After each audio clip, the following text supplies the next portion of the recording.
Buenos días, mi nombre es Marlon Alexander Andino con número de cuenta 2019-100-7344.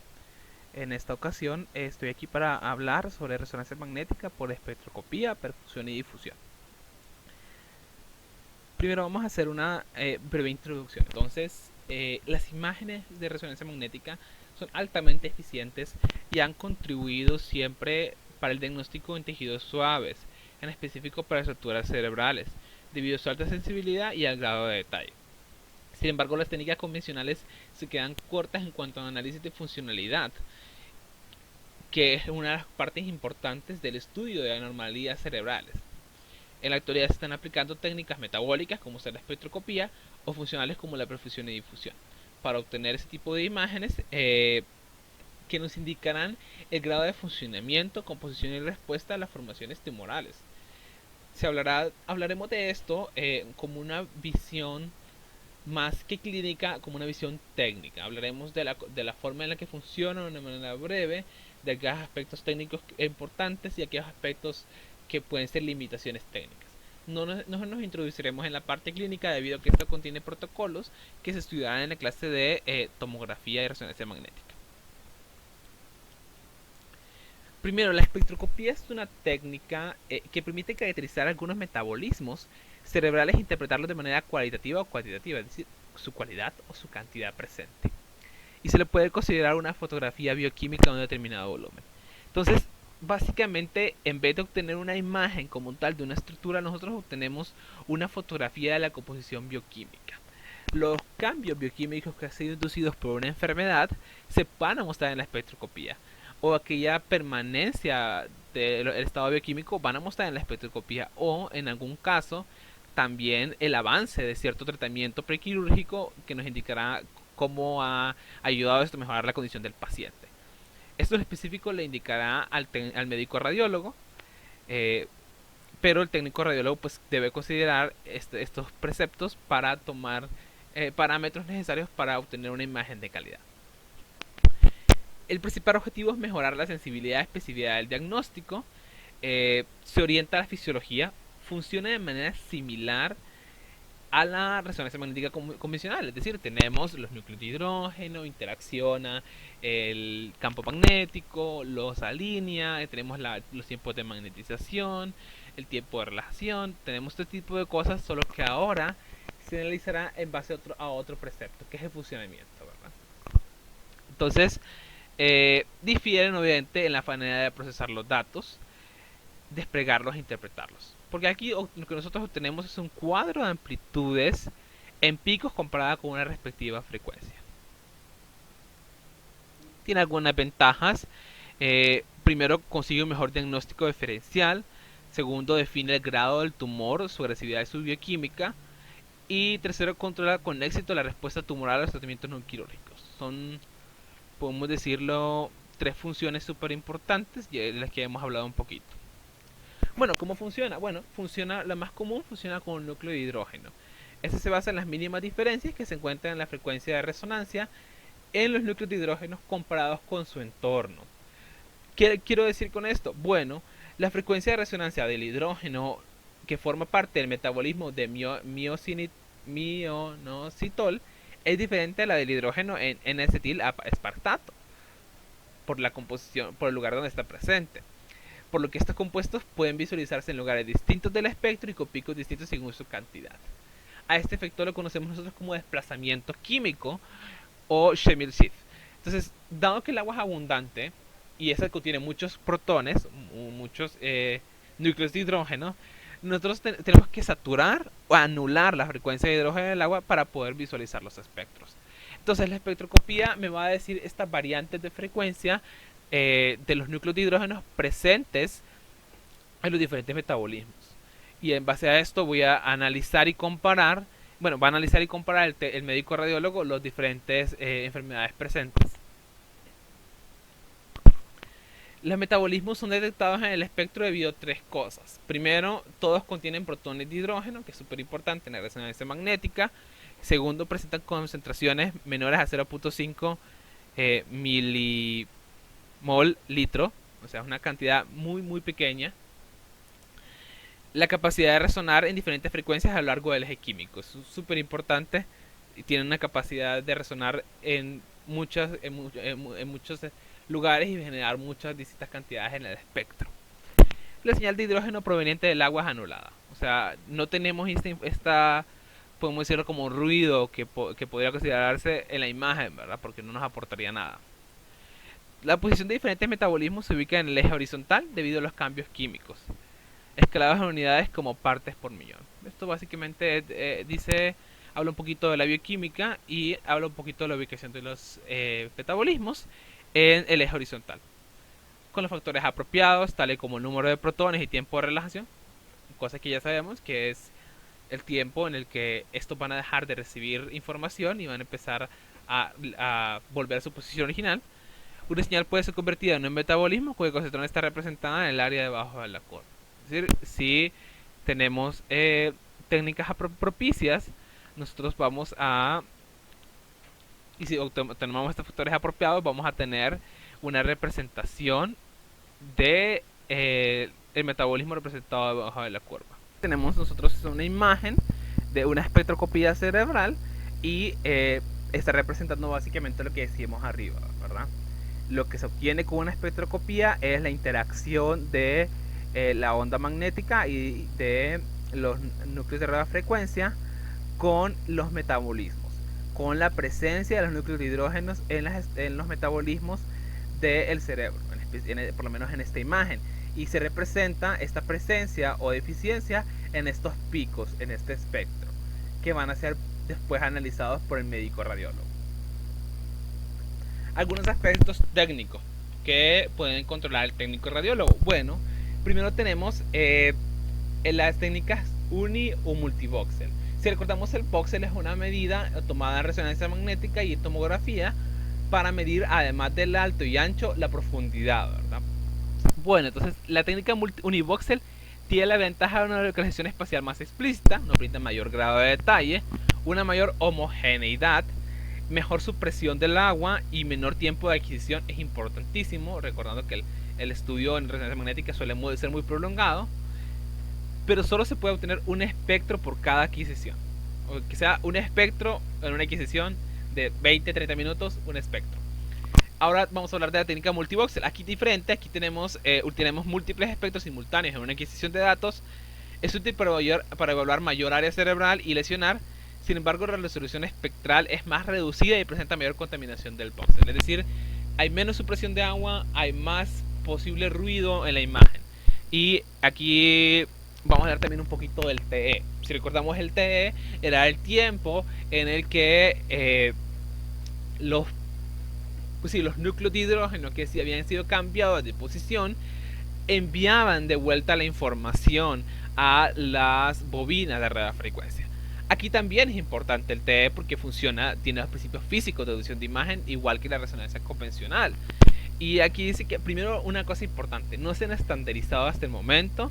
En los tumores cerebrales la secuencia óptima está en discusión, es decir, todavía no hay un parámetro para decir cuánto es el TE necesario que yo debería de introducir a mi estudio de espectroscopía para tener una imagen de calidad.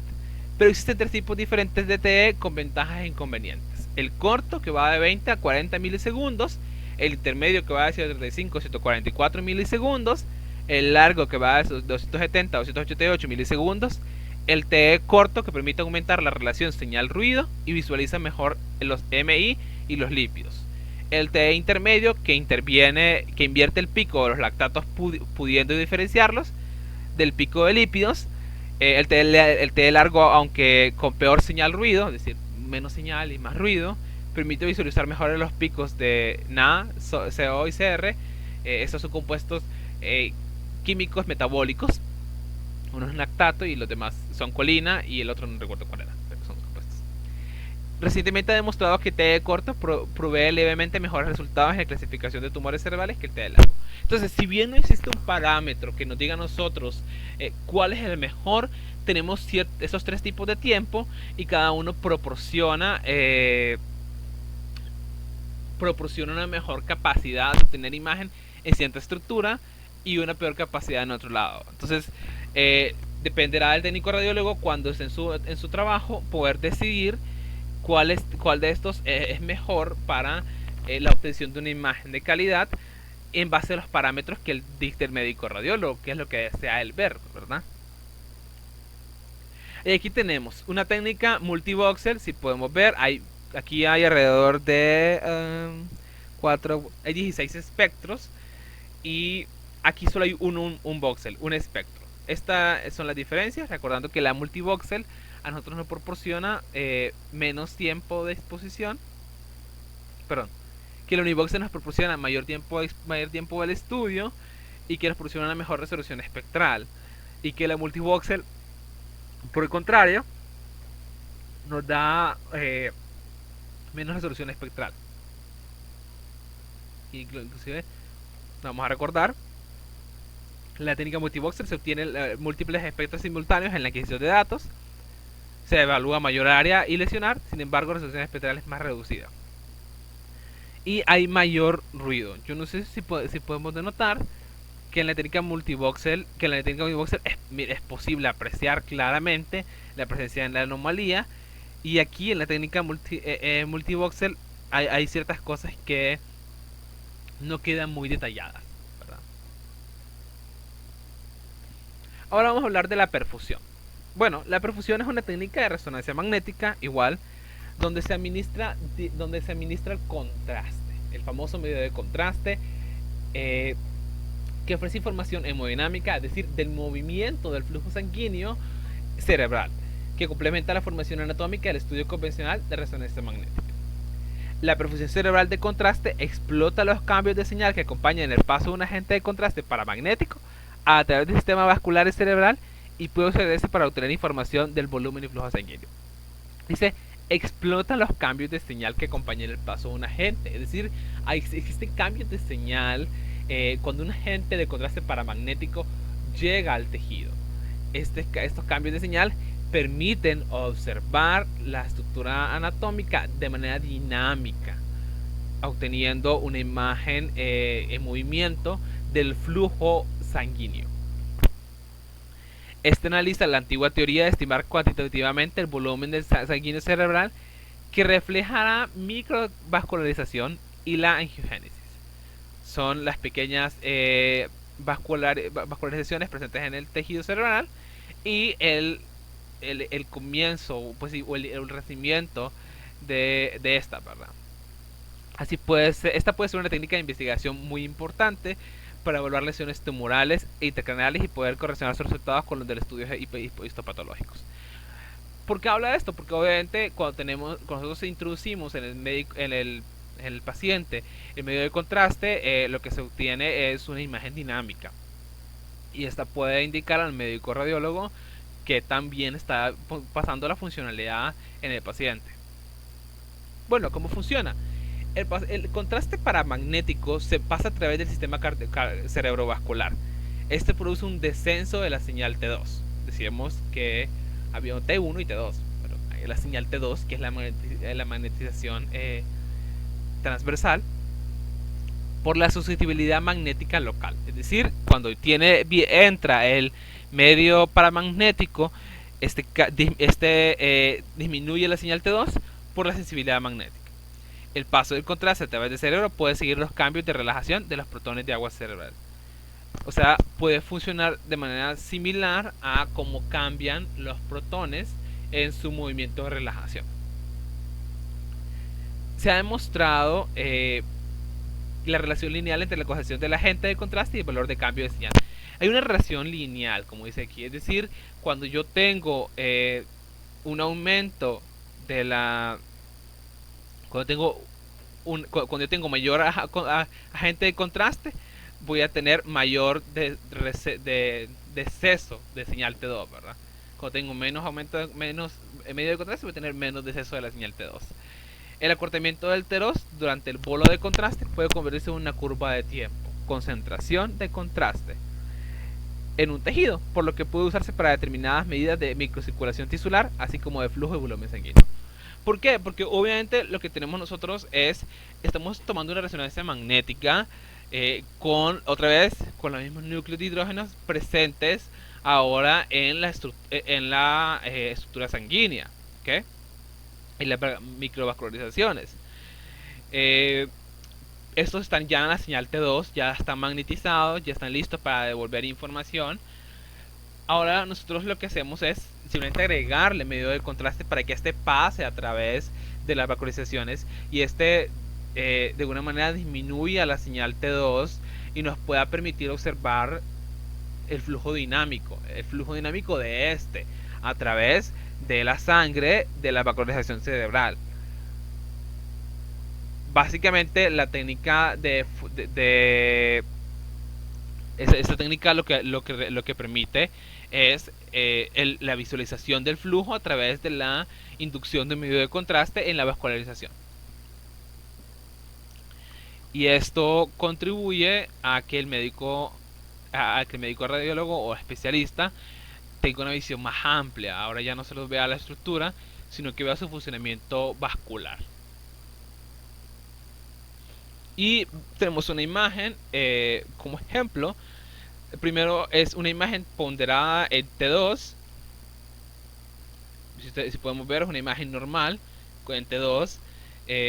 Después tenemos una imagen. Después tenemos, perdón, una imagen en la que le está inyectado a gadolinio. Y aquí ya podemos ver aquí, se puede ver aquí inclusive es posible ver las microvascularizaciones presentes en el tejido. Y aquí podemos ver la anomalía. Después lo que nosotros tenemos es una marcada disminución de los valores de coeficientes. Aquí lo que podemos ver a simple vista es una disminución del valor de la T2. Bien, si podemos ver aquí una disminución del valor de la T2. Y pues después se tiene un mapa de colores de los valores del volumen sanguíneo cerebral. Si son similares o mínimamente superiores con respecto a la sustancia blanca. Esto, mire, si a simple vista, sin inducirnos tanto en la parte técnica, médica, a simple vista es posible denotar que hay cambios en el flujo sanguíneo en el lugar donde se encuentra la anomalía. Y eso es lo que permite la inducción de medio de contraste en la vascularización para producir esta imagen. Algunos aspectos técnicos de la imagen por perfusión. Entonces, primero, el radiotrazador, como se le podría decir al medio de contraste, puede ser endógeno, puede ser agua arterial o puede ser exógeno o gadolinio. Usamos mayormente gadolinio porque es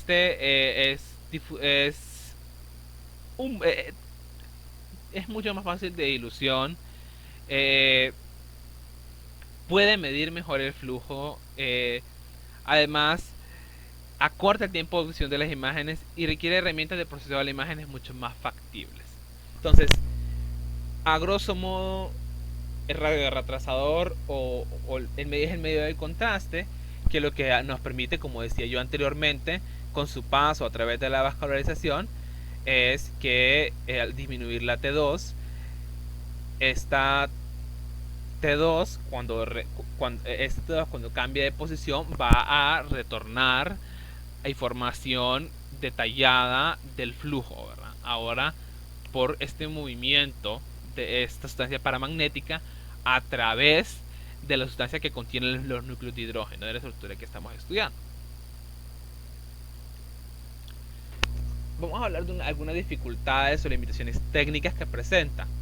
Primero, las secuencias del eco de gradientes son muy sensibles a las estructuras de lesiones que producen heterogeneidad del campo magnético, como la sangre, calcio, melamina, metales o lesiones cercanas al hueso, fosa craneal anterior y media. Quiere decir, entonces, nosotros queremos el gradiente nos permite nosotros tener imágenes en múltiples planos. Pero las secuencias del gradiente que el técnico radiólogo va a escoger en el estudio son muy sensibles a estructuras de lesiones que producen heterogeneidad magnética. Es decir, que para ser más básico, estructuras que van a tener la misma reacción cuando interactúen con el campo magnético. Y esto pues no nos permitirá diferenciar bien aquel grado de afección o mejor dicho, el efecto del medio de contraste en la estructura.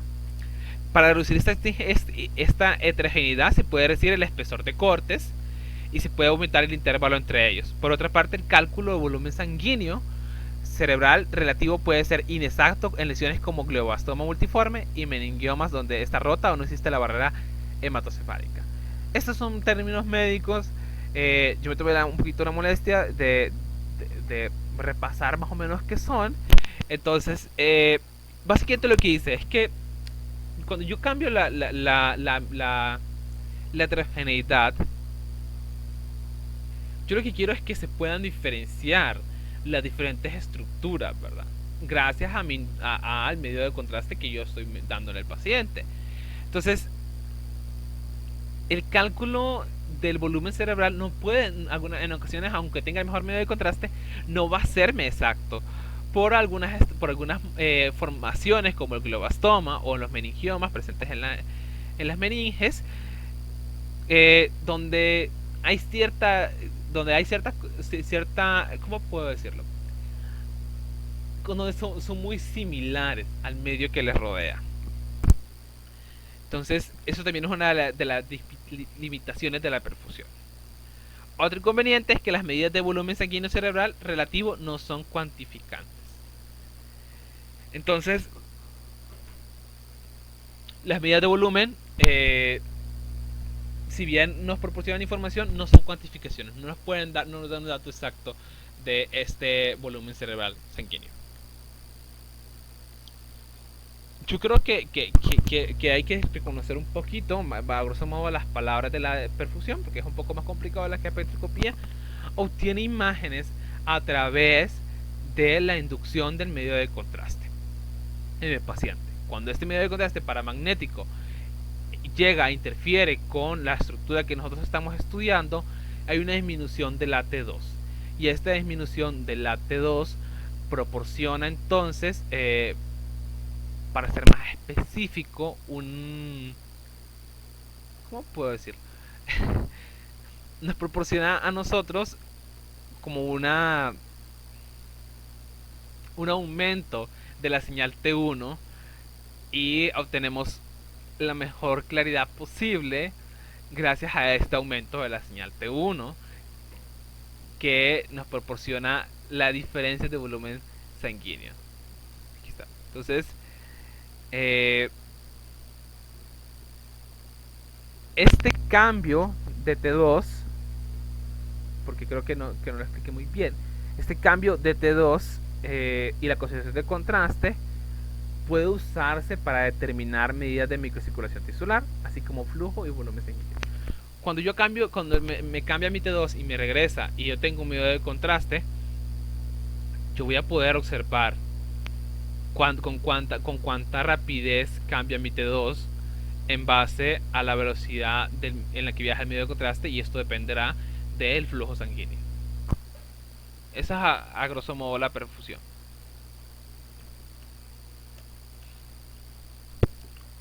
Bueno, ahora vamos a hablar de la difusión, que es el tercer medio o forma de obtener imágenes funcionales de resonancia magnética.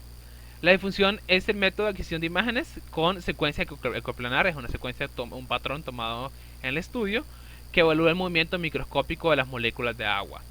Normalmente es un movimiento desorganizado o aleatorio y se le denomina movimiento browniano. El movimiento múltiple de estas, para hacerlo así, están aquí como... Bueno, este movimiento desorganizado o aleatorio se le denomina movimiento browniano. Y en el cerebro el contraste de las imágenes de difusión depende principalmente de las moléculas de agua localizadas en el espacio extracelular. Básicamente aquí estudiamos el movimiento microscópico de las moléculas de agua en la estructura de interés. Tenemos aquí una imagen por difusión. Y tenemos aquí múltiples imágenes por difusión. Y dice, la primera columna muestra magnitudes escalares del tensor de difusión. La segunda muestra valores propios mayores, medianos y menores. Y la tercera coeficientes geométricos en escala de grises. Y la cuarta en color. A grosso modo la imagen muestra el efecto de la difusión, que es el que vamos a hablar un poco más adelante. Aspectos técnicos. Bueno, para generar una imagen en difusión, el aparato de resonancia magnética aplica un gradiente magnético en una determinada dirección espacial, que sirve para realinear las moléculas de agua estacionarias, haciendo que éstas emitan una señal. Si ven, en espectroscopía nosotros queríamos anular el valor del agua, aquí nosotros queremos usarlo a nuestro favor. Por el contrario, los cambios causados en las moléculas en movimiento impiden el realineamiento en la consiguiente pérdida de la señal. Así, tras la aplicación de gradientes sensibles a la difusión, el agua normalmente en movimiento se evidencia como una pérdida de la intensidad de la señal. Se observa un incremento en la intensidad de señal en aquellas regiones en las que las moléculas de agua permanecen estacionarias. O sea, se analiza este cambio de las moléculas de agua. En uno se muestra como una pérdida de intensidad de la señal y en otro se muestra como un incremento en la intensidad de la señal en aquellas regiones en las que las moléculas del agua permanecen estacionarias, permanecen estables. Presenta algunas limitaciones técnicas, pues al igual que las imágenes de difusión, la difusión puede verse degradada por artefactos. Los artefactos más prominentes se ven efectos de susceptibilidad magnética y se ven en interfaces entre hueso, aire y cerebro, como las zonas del peñasco, del temporal y del frontal basal. Entonces, primero dice que al igual que la perfusión puede verse afectada o degradada por artefactos. Estos artefactos son efectos de susceptibilidad magnética, o sea, no es que el paciente se esté moviendo, sino que si la zona que nosotros queremos estudiar tiene igual sensibilidad magnética a nuestro efecto de difusión, pues obviamente vamos a tener muy poca información, como lo decíamos en la perfusión, ¿verdad? Igual, o sea, si había una magnetización igual en algunas estructuras, pues no íbamos a tener información, no podíamos poder denotar nada. El hierro contenido de los hematomas y las calcificaciones produce importantes artefactos también. Debido a la agitación térmica, las moléculas de agua libre se encuentran en continuo movimiento, por lo que su orientación y orientación espacial cambian de forma aleatoria. ¿Okay? Ya lo decíamos antes, se encuentran en movimiento y cambian de forma aleatoria. El efecto de difusión libre implica que si colocásemos un punto cualquiera, una gran concentración de moléculas, estas al paso del tiempo se dispersarían, como una gota de tinta en un vaso de agua, alejándose del punto inicial de forma simétrica, disminuyendo su concentración del punto de partida y alcanzando mayores distancias. Este espacio se puede medir mediante la cuantificación de un radio promedio de distribución. Yo quiero que veamos esta imagen para finalizar, para que quede claro qué es la difusión. La difusión es un medio del cual se puede obtener imágenes a través igual de la interacción de las ondas magnéticas con los campos de agua o núcleos de agua que rodean la estructura que nosotros queremos estudiar.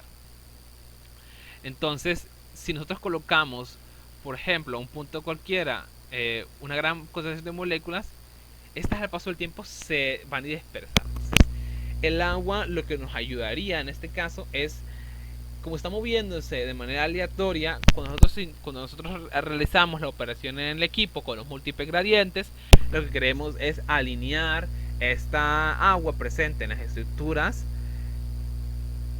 dejarla en un solo espacio, para que esta posteriormente, por medio de su difusión, nos permita a nosotros obtener una imagen del esparcimiento. O sea, para ser más específico, sus distancias, y entonces se podría cuantificar el efecto de esta en la estructura, ¿verdad? O el funcionamiento de la estructura en base a la manera en la que se difumine el agua en ella. Aquí tenemos nosotros una imagen en T1. Aquí, la imagen en T1, si podemos ver la difusión todavía es pequeña. Pero cuando tenemos una imagen en T2, que es un tiempo más largo, tenemos una mayor difusión. Podemos obtener una imagen con mayor grado de detalle en cuanto a funcionalidad y en cuanto a espacio también. Bueno, entonces una conclusión de esas tres cosas. Las técnicas metabólicas y funcionales distintas podemos obtener una mayor sensibilidad y especificidad en el diagnóstico de tumores cerebrales, una mejor aproximación histológica, así también controlar la progresión de enfermedades y respuesta terapéutica. Incluso podemos utilizar estas técnicas en especial la perfusión como guía para el tratamiento prequirúrgico y biopsia. Es decir, estas nos permiten utilizar el metabolismo en el caso de la espectroscopía y la funcionalidad, en una la funcionalidad cardiovascular y en otra la funcionalidad presente del agua, mayor sensibilidad y especificidad de los diagnósticos de tumores cerebrales. Esta es una parte en una estructura muy importante, pero también por ende es una estructura muy peligrosa que tiene que cuidarse, y por ello es que se hace este tipo de estudios. Es importante que se tenga en cuenta que nosotros también analizamos la progresión, ¿verdad?, de la enfermedad, es decir, la respuesta terapéutica. También se analiza en la resonancia magnética. Se guía como tratamientos poco inducivos que se puede realizar a través de la resonancia magnética como una biopsia. Bueno, que se utiliza la resonancia magnética para poder realizarlos. En un futuro próximo, la perfusión debe evaluar la manera cuantitativa del volumen y el flujo sanguíneo cerebral. La perfusión ahorita en este momento no evalúa de manera cuantitativa el volumen y el flujo sanguíneo, evalúa de manera cualitativa, es decir, las cualidades de este, pero no nos da un dato exacto de la cantidad.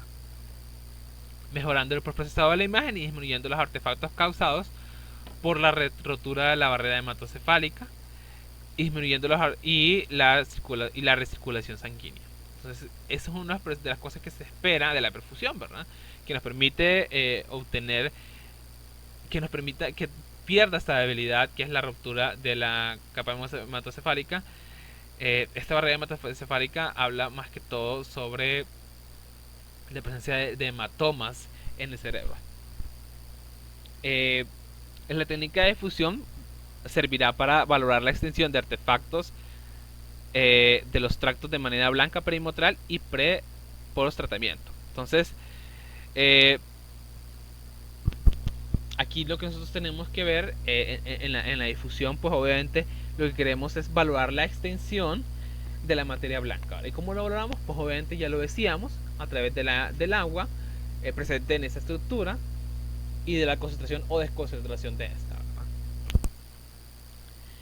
La reproducibilidad de la espectroscopía multibolsel debe mejorarse, con lo cual podría valorarse de manera más adecuada la heterogeneidad de los tumores. Queremos que todo, queremos evitar que sean queremos evitar que sean tan similares, porque nosotros lo que hablamos en la espectroscopía es los cambios mínimos de frecuencia, su afectación perilesional alrededor de las lesiones, y comparar con los resultados con las zonas normales contralaterales. Bueno, eso sería todo por el tema de perfusión, difusión y espectroscopía.